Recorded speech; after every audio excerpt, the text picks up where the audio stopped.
bits and pieces of information, but what we know for certain is that at some point in the early 21st century, all of mankind was united in celebration.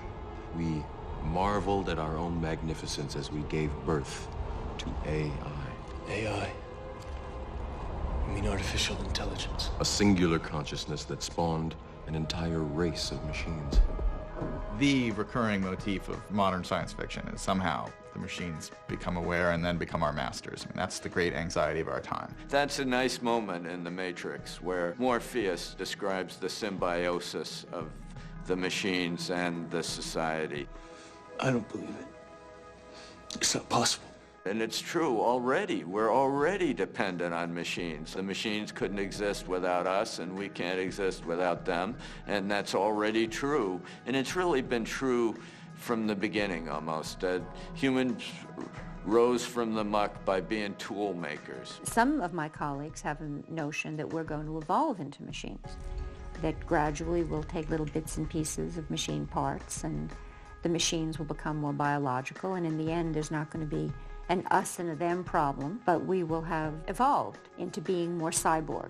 If our information technologies are doubling in their power every year, which means they will improve by a factor of 1 million over the next 20 years, it's going to have a very profound impact. And the capability of machines will vastly outstrip that of humans. You can't help but feel like that something large is looming. Like, imagine a world where the machines have taken over and they're keeping the human beings in glass bidets and drawing electric power from their spines.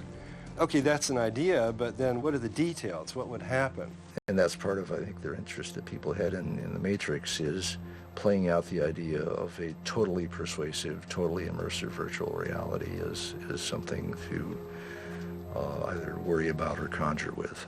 No amount of reasoning or observation could ever completely rule out the hypothesis that I'm in a matrix right now. I give it about at least a 20% chance that right now I'm in a matrix. We can make an artificial intelligence smarter than we are right now with the hardware we have, but we don't know how to hook it up. It's got to be possible in principle. We may have the wrong theory today, we may have the wrong theory tomorrow, but some way or other, what the brain is a great, big, massive computer.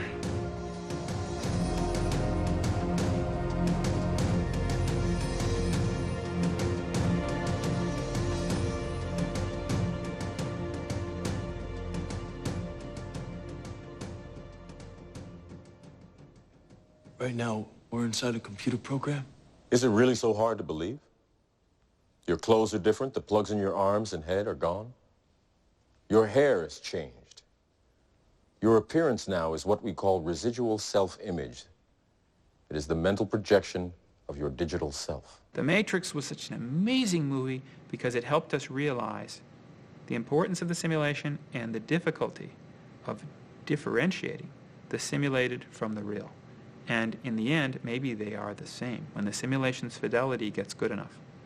As simulations acquire more complexity, more depth, more of the kinds of things that we imagine, like more physical sense as well, that they become hyper-real in the sense that they are real themselves to some level. Well, there's a funny story. I was talking to someone who's an Army scientist, and he was talking about flight training that they do down in Florida.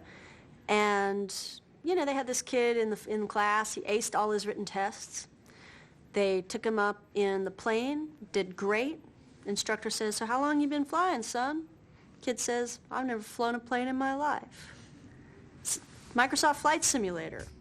And in fact, I downloaded the terrain around this training environment so that I could practice. This is a different world that we're living in. And the kicker was the instructor thought that was cheating. I mean, that's one of the ways in which video games are absolutely the quickest way to glimpse the future, and glimpse the future in a very serious way. I mean, not just, you know, oh, these terrible games, you know, the kids are wasting their time. We're actually exploring what it's like to interact with intelligent software that is posing as some kind of life form and interacting with us in a pretty rich way. And millions of kids, not kids anymore so much, but millions of people from 10 to 40 are interacting with these artificial intelligent kind of creatures every single day. It's become a part of mainstream life, but we don't think of it as being that significant because it's all off in this world of games. But in fact, it's maybe the most interesting thing happening technologically right now. I think how immersed people become in games depends on the genre of the game.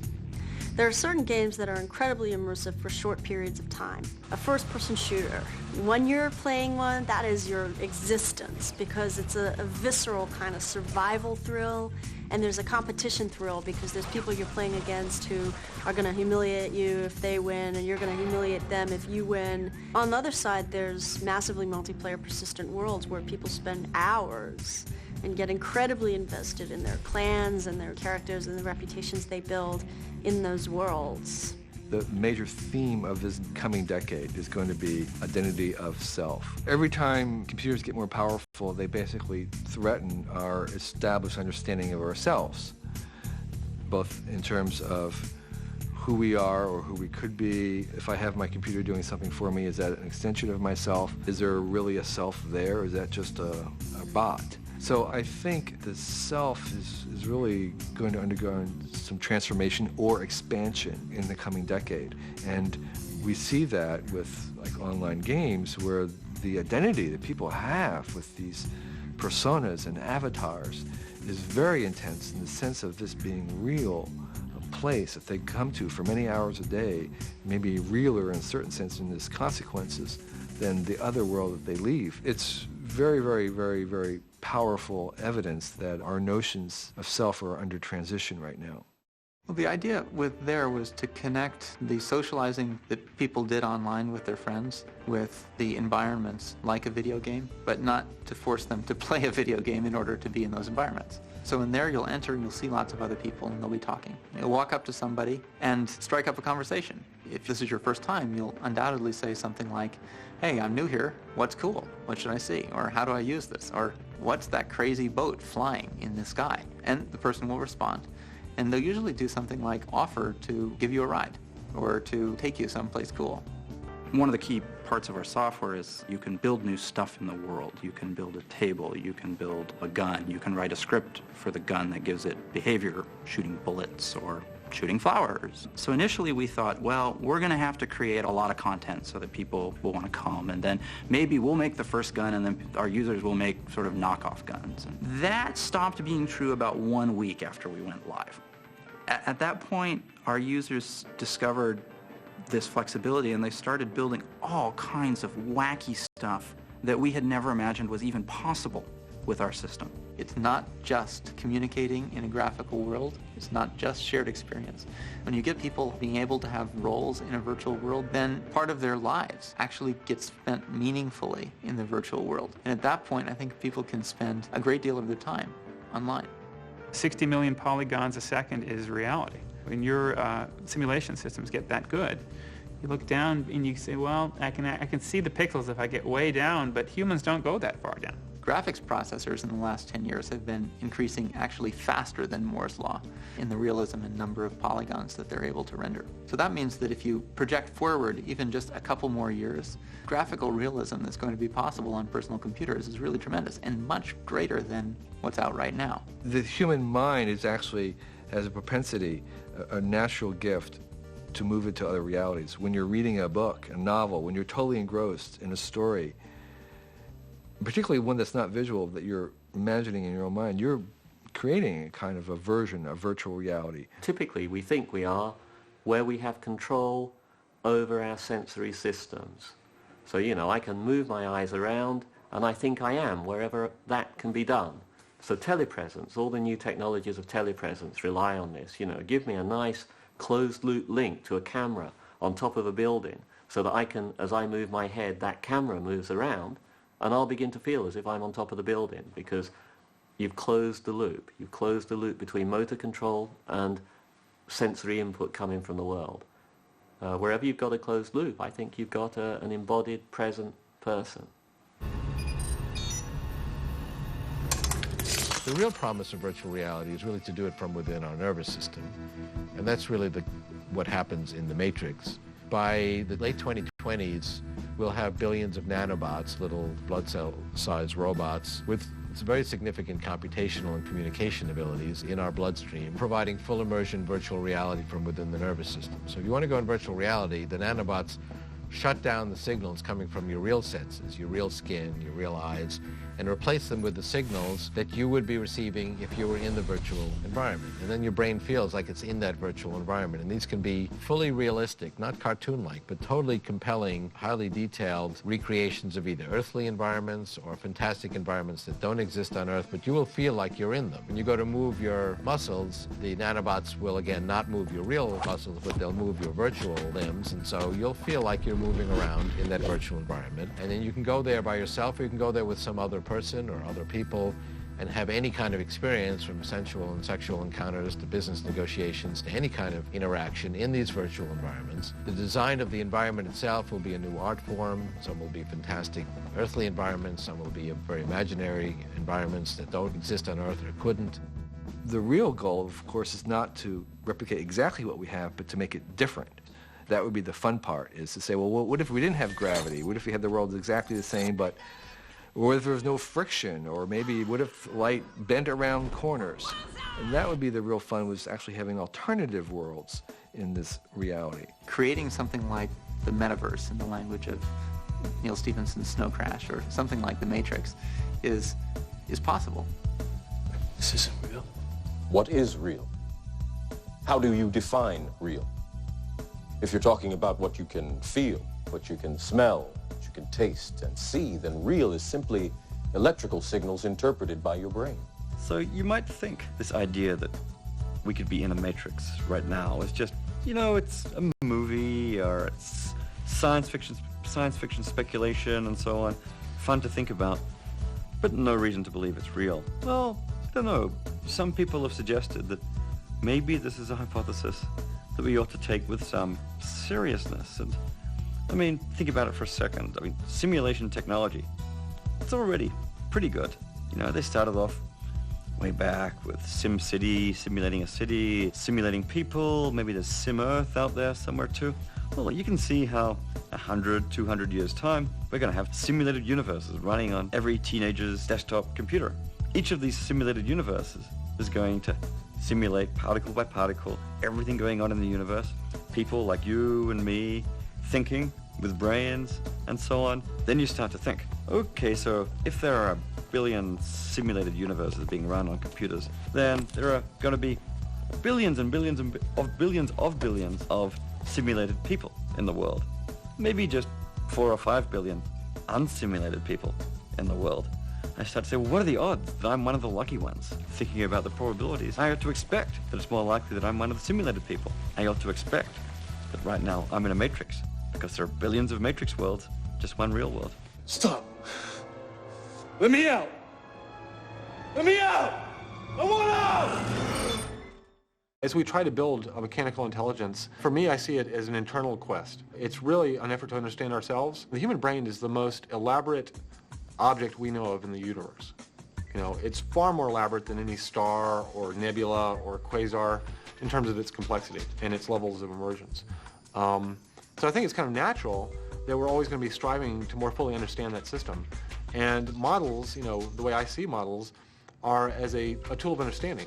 You know, much like a telescope, you know, extends my eyesight, or a car extends my legs, you know, computer models extend my imagination. I'm able to make my imagination 10 times more powerful by using a computer model to enhance it and amplify it. And so I see these models as kind of attempts for us to understand ourselves, you know, by modeling ourselves. There is a notion that we can simulate a lot of reality, but simulation only takes you so far because the world is really so crufty and gnarly. The concrete world is just a very messy, noisy place with lots of stuff going on. And evolution and life depend on that. They depend on exploiting all the dust and noise and shadows and crosstalk that's in the real concrete world is the very food of evolution. And when you go virtual, when you go into an artificial simulated world, you go into a very quiet world where nothing happens unless you say it happens, and you don't have all of the built-in side effects. One of the biggest benefits we get from models in science is the fact that models are extremely good at illuminating our ignorance.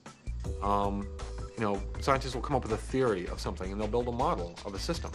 And then they'll compare the model to reality and they'll find out, hey, our model is not, you know, predicting reality.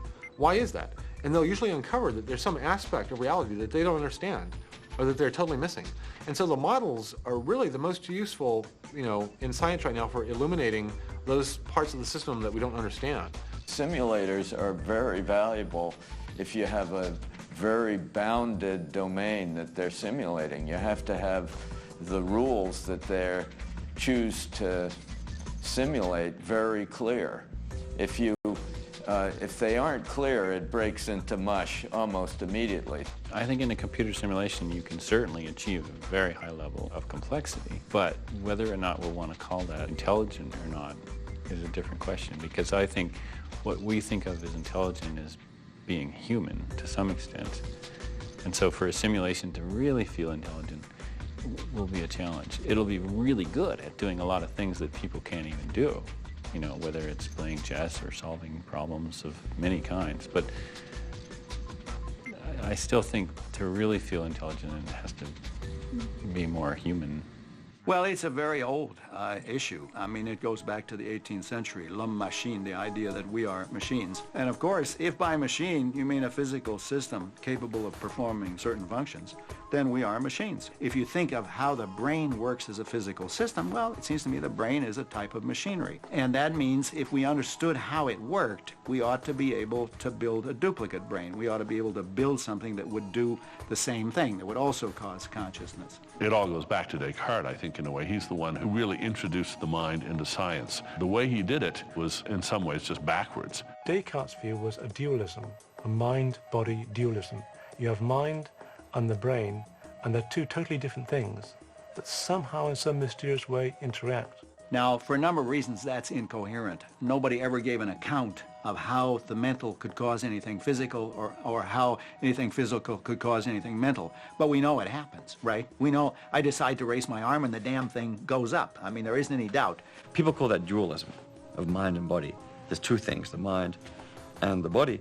And again, this is an idea which was very popular a few hundred years ago. These days, more controversial.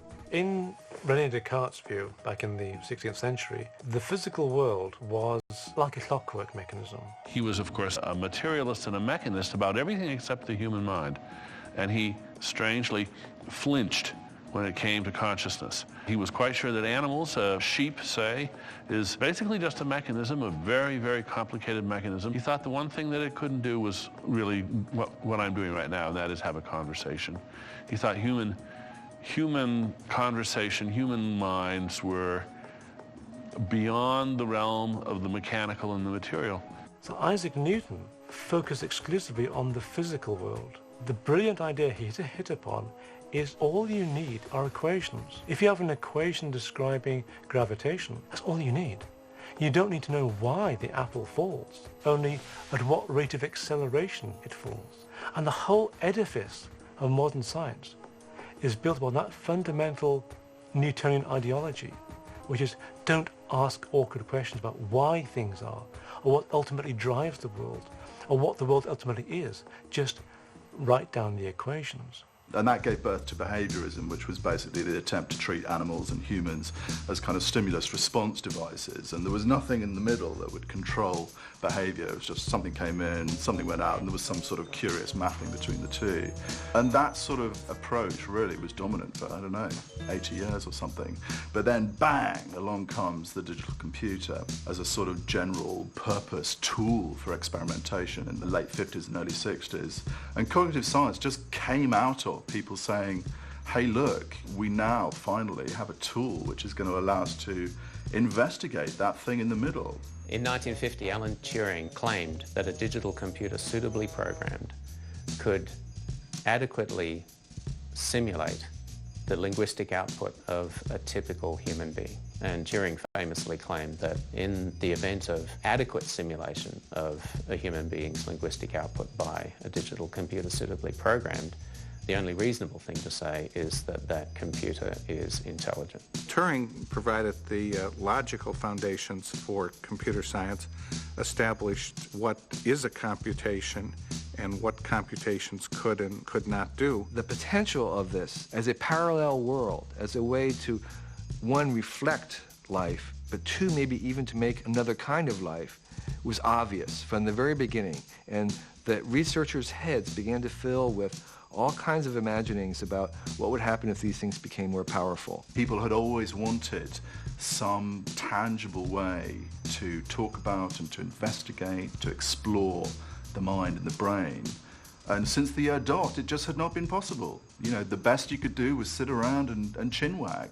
Some of the early advances in AI, like Simon and Newell's general problem solver and some of the early chess programs, they were able to make much more progress on some human cognitive problems, things that people said, well, geez, if you could beat a chess master with a computer, you've got intelligence, right? I mean, because it takes an intelligent person to play chess. So some of the early problems that AI tackled, they had quite surprising success with, until it was sort of discovered that, you know, that these were the easy problems. And so yes, a computer can play chess, but no, a computer can't tell the pawn from the king. You know, that's the hard problem.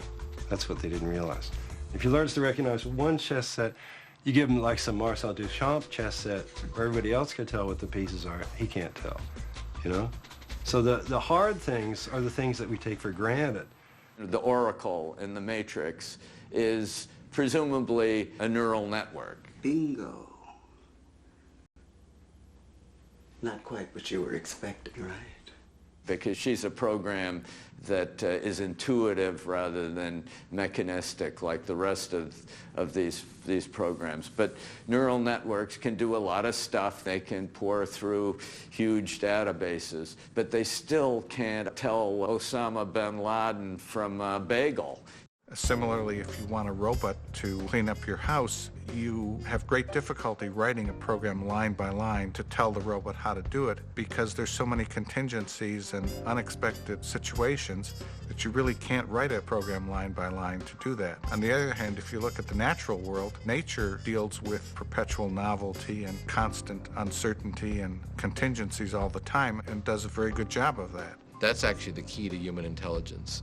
We're not very good, actually, at logical, analytical thinking. Computers are already much better than us at considering the logical implications of many different factors. We are very good at recognizing certain types of patterns, a face, speech sounds. The machines have not matched that yet. Machines are getting better and better. Ultimately, when machines do match human pattern recognition, they can combine it with other ways in which machines are greatly superior to people. Machines can remember billions of things accurately.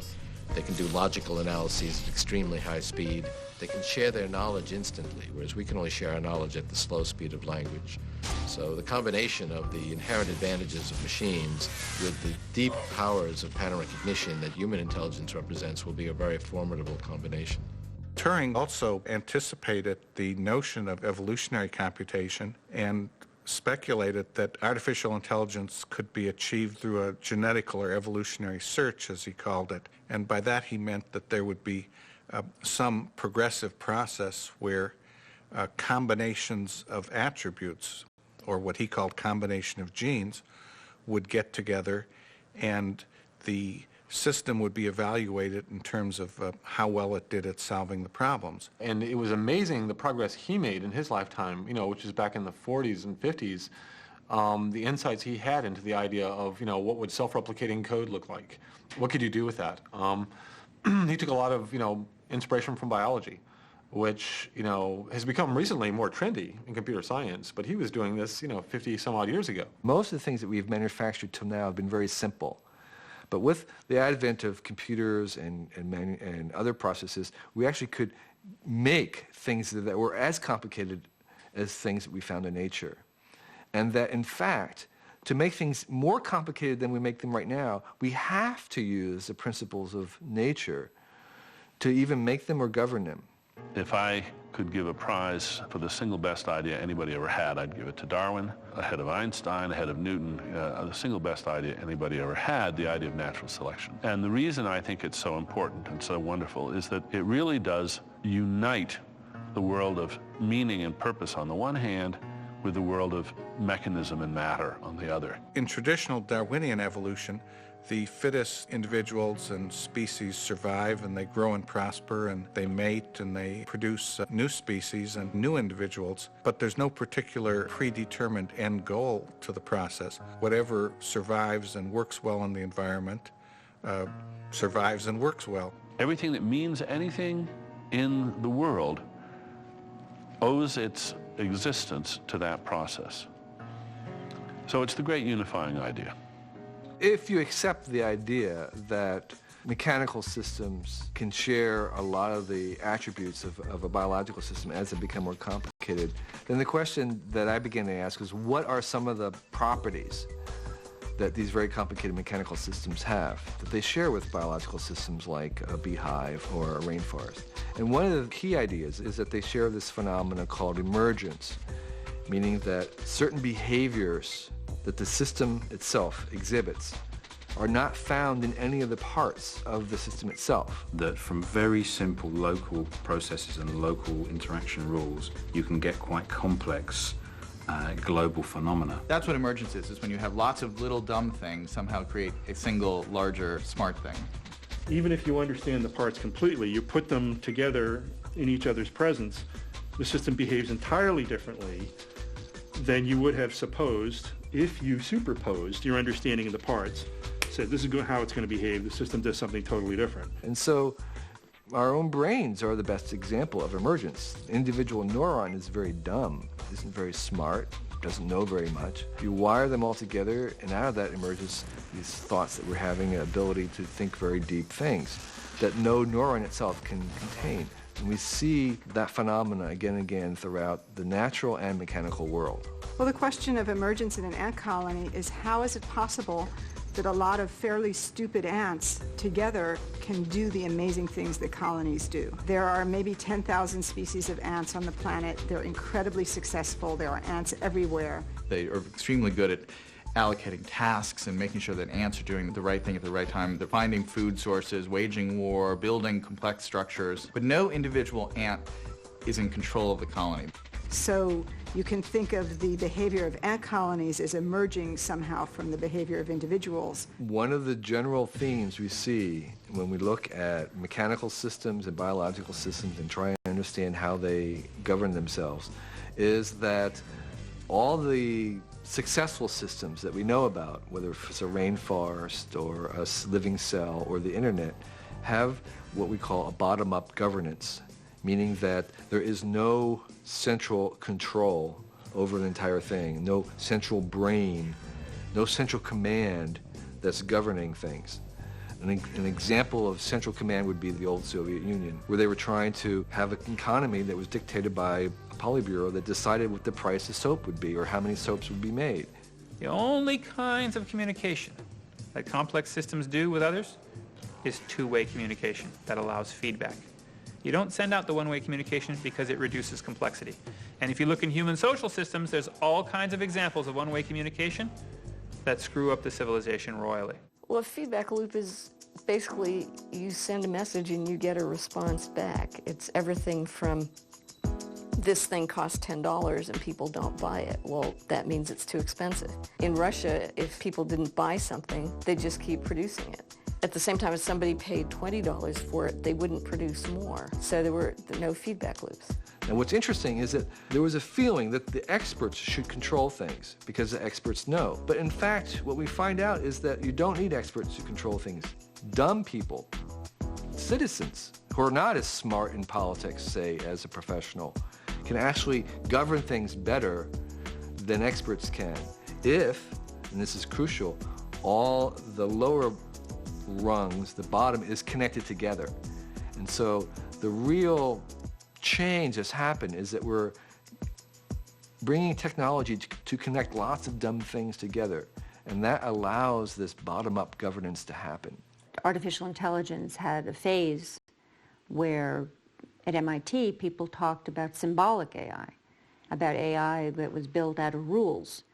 And then there was a tremendous movement within the artificial intelligence community to talk about a more neural and biological notions of how AI would be built really from the bottom up, that the rules would emerge and artificial intelligence would emerge, and perhaps even consciousness would emerge from the interaction of agents, from the interaction of a distributed system where there was no kind of leader, no ego intelligence. eBay decided to do the same thing with its trust networks, basically, where it had this problem of all these people doing these auctions to other people, and there were no kind of authorities in that mix. So you could either take a kind of a top-down approach and say, I'm going to run a credit check on every single person who does business on this site, or I'm just going to let all the different agents kind of rate each other and make those ratings visible to everybody else. And so let the community kind of regulate itself rather than have some authority come in and watch over and, and survey the entire kind of situation and arrest people or promote people based on what they see. Anything that we make that's sufficiently interesting to us is going to require us to allow it to have a certain autonomy. So in order to make systems work that seem very humane and actually fit us, they have to have a certain amount of adaptability and flexibility. And in order to give a system that's really complicated and internally self-sufficient to stand on its own, the only way we could do that is by surrendering some control to it. People can have the essence of evolution, which is things going out there and being tried and having feedback such that feedback has effect on what was put out there. That feedback loop is absolutely critical. By having these open systems and also having rapid copying happen, we see good ideas spread very far and fast, or at least popular ideas. Search engines reinforce what's popular on the one hand, but they also make it easier to find stuff that's not well known. So they change the dynamic from it's hard to find stuff to it's hard to filter stuff. I mean, if everybody's connected to everybody, nothing happens. Everything sort of freezes up. Like if you get email from everybody in the world, you can't do anything except close the box and walk away. You got to have some way to get relevant email that means something to you that you can accomplish. If you're just connected, that's useless. And you need holes. You need spaces where you're not connected. And you need like time away from the box so you can't think about what you're doing. It's not an unalloyed good to be connected all the time to everything. The value is actually in the disconnects too. The internet is a hugely inefficient way to do anything because there's tremendous amounts of redundancy, there's tremendous amounts of out of controlness because you'd have no idea where a message is going to go from A to B and go out the most long-winded way possible. We don't care. What we care about is the fact that it's a very robust system. It's like a biological system in the sense that it's very hard to kill or to harm. The price for that is that things happen on the internet that we can't really account for. And so that's a system that we have paid the price of letting it be slightly out of control in order to have it become better for us. The idea, though, that the internet and these technologies can help us remember things better and refer to things better is tremendous. To the extent that we use terms like global brain thinking that it's going to happen outside of the ecology of people, I think it's actually going to hurt us. The interesting thing about the internet, as Scott Adams put it, is it's just us. It's just us. It's us interacting, building things that we'd like to see. So it's the merging of technology and people in a productive way that allows tens of millions of people to have a voice is what makes the internet interesting. And if you segment it off, it will become as dull as the old machines in the 50s. Why do certain things in our environment go faster every year? And are they eventually going to slow down? Or is there something driving them that may be bigger than the human enterprise, something about the physics, for example, of technology or computing that's causing this phenomenon? It's generally acknowledged that computers are speeding up by a factor of 2 about 18 months, every 18 months, and that's called Moore's Law. Moore's Law is based on flat chips, two-dimensional chips. Now, our brain is organized in 3 dimensions. We live in a 3-dimensional world. We might as well use the 3rd dimension. One thing we've discovered is that whereas on the one hand, biology is amazing and remarkable in its diversity and cleverness, but it's also very limited because biological evolution got stuck using certain approaches and then can't really get away from that. For example, building everything out of proteins, which is a very limited class of materials, and all of our thinking is based on electrochemical signaling that is 1,000,000 times slower than electronic signaling. We build our circuits at the molecular level in 3 dimensions. They'll be vastly more powerful than the brain. It looks like the first thing that people will be interested in building with molecular manufacturing will, of course, be computers, because we've been seeing this very steady trend in computer technology. Computers are more powerful. The switches, the smallest parts of the computer, have been getting smaller and more precise. As you continue this trend into the future, in not too many years, we're going to reach the point where the switches are going to have to be molecular in size. They're going to have to be connected in complex patterns in 3 dimensions. And I think that's the obvious first application of nanotechnology. And I think that's the application where there's the most interest, the most excitement, the most funding. Going beyond that, there's a lot of interest in the material sciences and building more precise materials. In other words, if you can control structure at the molecular level, then you can build very light, very strong materials. Materials that are much lighter and much stronger than anything we have today. In 1978, computer chips were designed by humans, flowcharted on a wall. That was the last time that was done. In the 80s, we moved to software that designed our computer circuits. By the mid-1990s, we had what are called reverse compilers, where you can take a program like Doom or Halo, you can put that into a compiler and spit out a chip that's optimized to play that program or to run another program, like a signal processing program. And in the late 1990s, we had even a few cell phone chips that were designed by the machines using something called evolutionary computation, where the humans just set up the design space and the system discovered the most efficient solution. So genetic programming is a method of automatically creating a computer program to solve a problem, and it does this by means of evolution. So it goes through a process much like the evolutionary process in nature. People like Chris Langton were the original pioneers of this notion of artificial life and emergent behavior, and cellular automata were central to the field of artificial life. The cellular automaton, imagine a giant sheet of graph paper, and in every little box there's a tiny little machine that is one of 4 colors. And the way it decides what color it's going to be in is it looks to its neighbors and finds out the pattern in say the 4 cells to the north, south, and east and west, those boxes that are right next to it. And if it was red, red, blue, green, it would decide that it was going to be yellow the next time step. If it was red, green, maybe it would decide it would be blue the next time step. So an extremely simple function of what colors its neighbors are would determine to the next time step what color it's going to be. So this is just local rules governing the whole thing, and yet out of that you can get sort of global patterns can emerge. You can even get very interesting things like self-replicating structures. Cellular automata are a sort of model for parallel processing.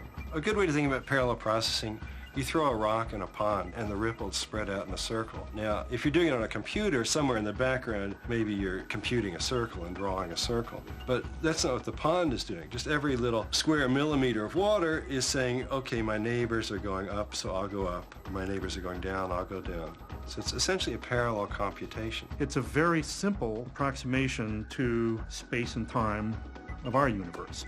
Imagine that there's physics is there at every point, and what that point does, looks up in the laws of physics and says, okay, here's the state I'm in, what am I going to be in the next time step? So it's an extremely simple system, it's a very formal system, and yet it's literally impossible to predict what's going to happen when you put an initial pattern. A computer is good at following rules, but you can also tell a computer to do things at random. So the computer can do random things very quickly as well. And when you're simulating a Darwinian evolution system, you mix random chance, and then you mix that with a non-random selection process of some kind.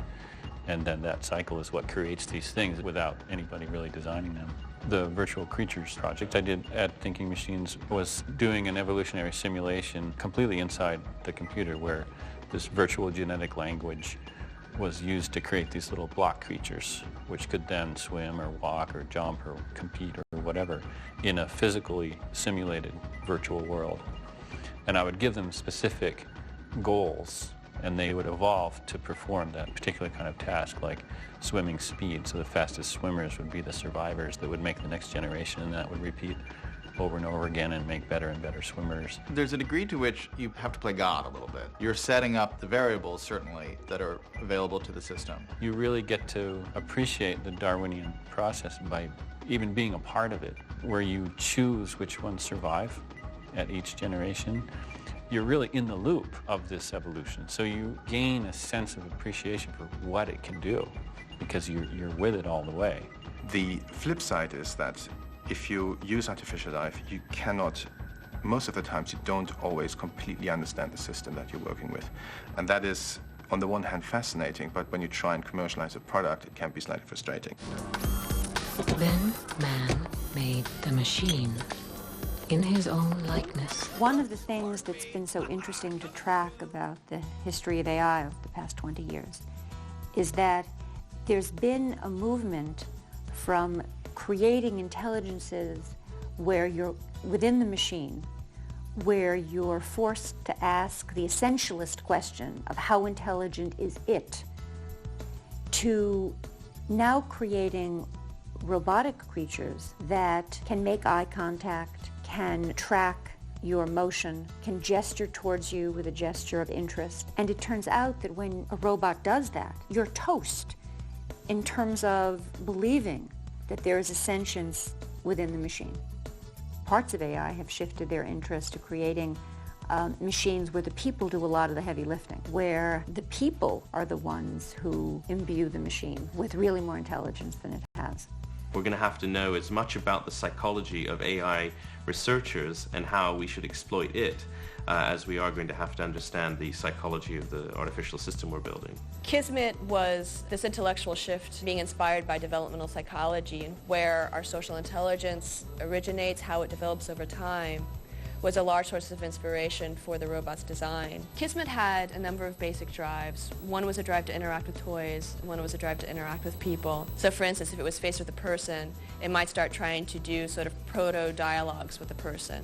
It might try to get a person to praise it or try to give it some sort of emotional sort of stimulus that it could respond to. And of course these drives were always changing, so you might satiate in some sense this drive to interact with people, but in the meantime the sort of drive to interact with toys would be increasing until there would be a point where now the robot would try to get you to engage it with toys in order to satiate that drive. So then it would start giving you sorts of reactions or responses to let you know that, well, I'm not actually that interested in you anymore, and actually what I really want is that toy. So either by shifting its gaze, by looking interested in the other objects in the environment, it would try to basically get you to interact with it with those other kinds of objects. The killer app, the thing that connects people to these new objects, is not their intelligence, but their request that we nurture them, their request that we take care of them and relate to them. It turns out that people as relational partners are very cheap dates, that it takes a very, very little bit of connection to get people to want to respond and want to relate to artificial life. Part of what it is to be human, or indeed to be any kind of biological creature, is to be skillfully engaged with your world, where skillful engagement really means something like being able to do the right thing at the right time without going through a massive amount of sort of problem solving in order to do it. So you don't consult a giant database of possibilities and try and work your way through them. Instead, somehow, the salient things kind of emerge and jump out at you. It involves getting the machine to become aware of certain possible situations. What would the world look like if I were to turn this way, or if I were to open this door? The machine can have an expectation about what it will receive through its sensors if it performs particular acts. And I really think that's the heart of experience. So it's a sort of know-how version of knowledge. Philosophers have for a long time distinguished between knowing that and knowing how. You know that the Battle of Hastings was in 1066. You know how to ride a bicycle. And you might think of classical artificial intelligence as trying to model most of what human intelligence is on knowing that this, knowing that. And what's going on, I think, in connectionism and in mobile robotics is an exploration of knowing how. The way we fundamentally know the world, the way I know you, the way I know anything is by experience. I feel things, I smell things, I see things, I know I'm Christopher, I know when I'm happy and I know why I'm mad. So the only way to truly experience the world is through these subjective feelings. And the problem we as scientists face is try to explain, which seems very difficult, to try to explain how these subjective feelings arise out of objective stuff, out of brain matter, out of neurons, out of, even transistors. There's a history of hesitation to consider subjective experience scientifically. And I think that's okay as long as you're not interested in understanding the human mind. But as soon as you want to understand the human mind scientifically, you have to accept subjective experience or it's just out of reach. And I believe it takes a little bit of courage to accept that, because there are a lot of scientists who are going to consider that to be unscientific. It's just too subjective. But I don't care. I want to understand the human mind. I want to understand subjective experience. I want to understand moods and emotions. And if we can't accept those subjective experiences as data, well, it's just not going to happen. The real issue are all interface issues, where the brain comes in contact with the world and has to translate what it is seeing. It's the perceiving, the feeling, the palpating. All those capabilities are the biggest challenge for intelligence, and those are analog challenges. When a system becomes defensive, self-aware, anticipatory, and begins to structure its own solutions, to strategize its own way of being, outside the parameters of what it was originally designed to do. That suggests the edge, the beginning, sort of the frothiness, if you will, like a wave coming in, that first edge of sentience as a potential. You will reach a point where suddenly you get to something approaching human level capability and then something beyond that, and then you might get a very rapid, explosive type of progress in AI. Over a very brief period of time, we might move from something that is just slightly smarter than humans to something that is vastly super intelligent, which is the singularity hypothesis. Werner Vinge is the guy who made up this term, singularity. Singularity involves some kind of technological development in the future which is so sudden and so fast that it changes the very nature of the human condition, and it's sort of impossible for us to think about. A point where all the existing laws break down. That's the way in which this term is used in physics. The beginning of the universe before the moment of the Big Bang was a singularity. In the center of the black hole is a singularity. It's like, okay, well, I can think up to how that goes. Then there's this part that I can't imagine. And it's hard for a science fiction writer to say he can't imagine something. We're supposed to be very imaginative. So this is a very intriguing problem for us. It's like, I'd like to imagine the superhuman. Well, you're not superhuman, so how can you get a head around it? You're like a chimp trying to say what Einstein would say. 01 prospered, and for a time, it was good. The machine's artificial intelligence could be seen in every facet of man's society, including eventually the creation of new and better AI. Once the computers and the robotic devices and the technology itself begins to design itself and produce the next generation of itself, in other words, it's moved beyond the need for human design, and that it might then begin to do so fast that it will accelerate beyond human understanding. So the notion here is that the technology accelerates away, leaving us, carbon-based bipeds in the dust, so to speak. Thus did man become the architect of his own demise. But for a time, it was good. Singularity is not really just one new generation of technology. It's going to be a pace of change that's extremely fast, and we're going to be continually upgrading technology. And each new generation of technology effectively solves the problems from the last generation, but introduces profound new dangers. I mean, technology is a double-edged sword. It was not long before seeds of dissent took root. Though loyal and pure, the machines earned no respect from their masters. Many of the things that people said artificial intelligence could never do have now been done. Human chess masters have been beat by programs, and they've said that would never happen. Anytime we get something to work, people don't call it AI anymore. They call it machine language, speech recognition, character recognition, robotics. It becomes a specific field and is no longer considered artificial intelligence. Now, living machines, that's possibly slightly more difficult But again, I don't see in principle why not, but it depends on exactly how we define life. We don't really know what life is. We've only had one example of an implementation of life in a physical material to study, the life that's evolved here on Earth. All of life on Earth derives from a single common ancestor. There's only one evolutionary tree on Earth.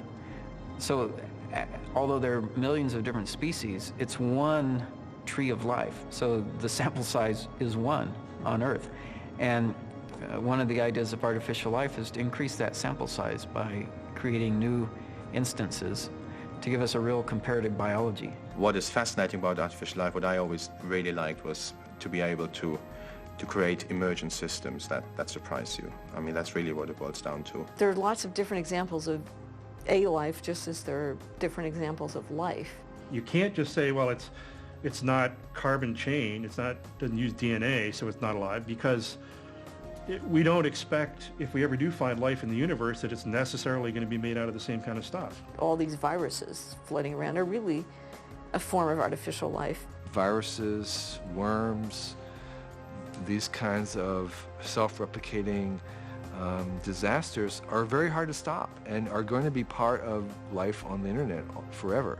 We're in the era when we're going to be turning loose, either in these networks or in the physical environment, entities which do pretty much everything that we currently associate with being alive. If you are not one of us, you are one of them. What are they? Sentient programs. We can certainly create machines that can reason. You can create machines that seem to have intentionality because you give them instructions to do certain things and then they want to do those things. At what point do they have free will? You can't tell, because I can't tell by looking at you whether you've got free will. I sort of assume you do because I know I do. The point we'll know that is when they start asking if we have free will. If you want a common sense definition of consciousness, it's not hard to do.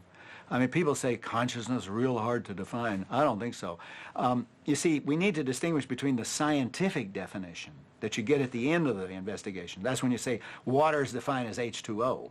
But at the beginning of the investigation, you just have to be able to identify the target, what the investigation is about, and that's easy. Water is a clear, colorless, tasteless liquid. Now, similarly with consciousness, at this stage, we don't know the scientific definition because we don't know how the brain does it. But the common sense definition is very easy. Here goes.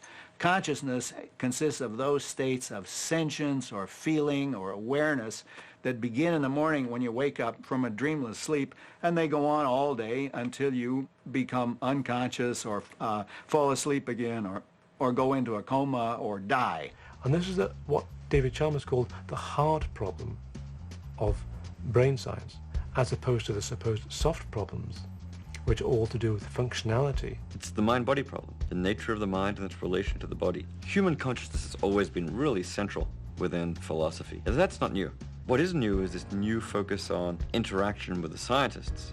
Scientists have become interested in consciousness, the philosophers are working on consciousness, the physicists are thinking about it, so it's suddenly become a much richer field.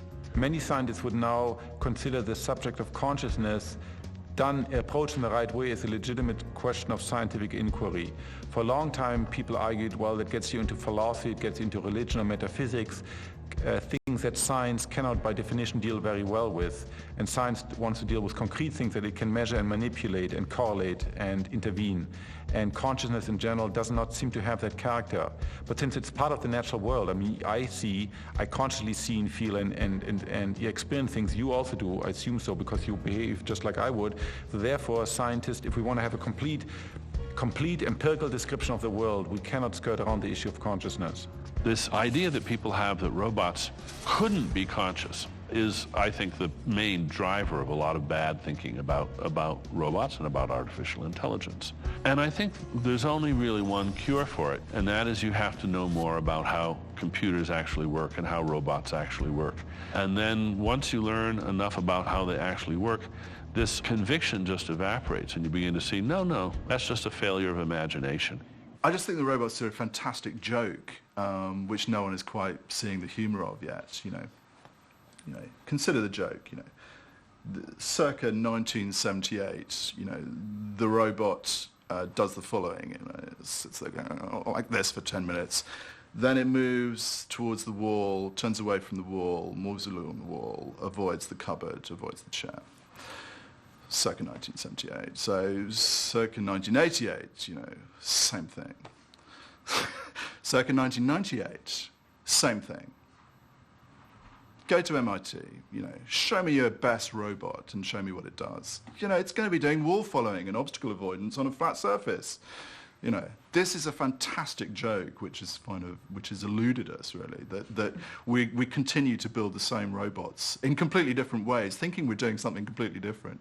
And yet, we're simply being reminded of the fact that we're up against this cliff and making very little progress with it. Maybe AI shouldn't be artificial intelligence, but artificial insects. Start with very simple creatures and then add progressively more and more abilities. Give the insect the ability to avoid bumping into things, then give the insect the ability to explore, and then give the insect the ability to remember where an energy source was and navigate back to it, and just recapitulate what happened in evolution. And maybe that's the way to achieve intelligence. It's very interesting what's happening, and I can't quite get my head around it. But in some sense, you've got this notion of this fantastically powerful machine, the whole domain, kind of being tormented by its lack of progress. I cannot build a robot that will open this box and put the CD in my computer.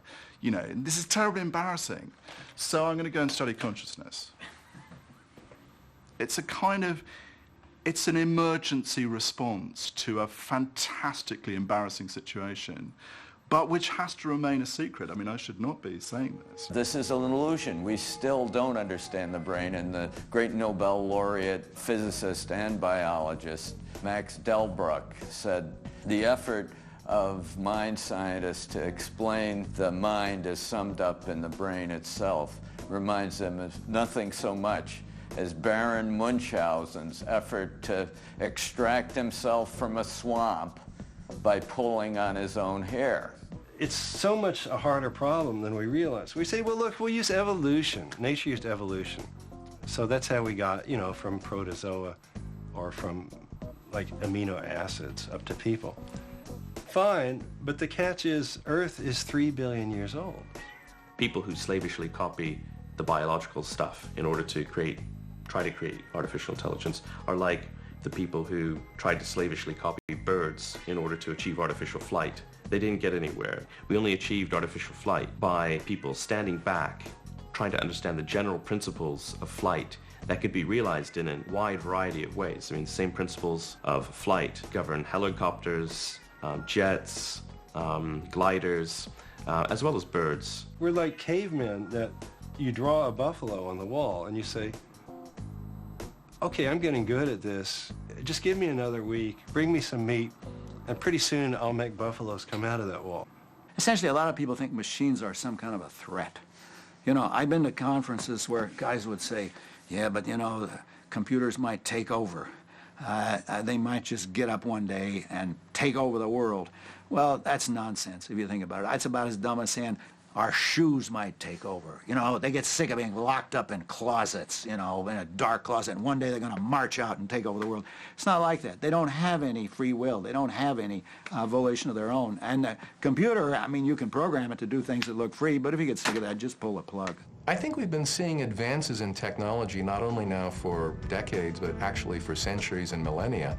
And I think people have a deeply ingrained understanding that technology is getting better. A large part of it is not a matter of opinion, because this acceleration is going on. And Moore's law is playing out in biotech and in nanotech and so on. These self-accelerating, mutually accelerating technologies with real uses real soon. That then gets driven by the market, and huge markets, global scale markets, is the name of the game. If it does happen, it will happen out of a kind of spontaneous, unplanned, emergent kind of moment where somehow, in the kind of digital chemical soup of all these interconnections, some higher level form of intelligence and self-awareness will emerge. And at that point, one, we won't be in control of it. Two, because it won't have been planned, because it will have evolved much more than have been engineered, it would be statistically incredibly unlikely that it would look like human intelligence or human self-awareness. And so all the fantasies, in a sense of they're going to be robots in the future and they'll just basically be kind of metallic Nazis, that has it exactly wrong. It'll be something weirder than that. And in fact, if we want to have an uncanny kind of fear of machines becoming intelligence, the fear should not be that we'll meet these intelligent machines and they'll look like us. It'll be that we'll meet these intelligent machines and they'll be so different from us that we won't even recognize it. We won't even know that they're intelligent because the intelligence is some radically different type. I look forward to the day that I can talk to an alien mechanical sentience. I think that the first aliens we meet are going to be the ones we invent.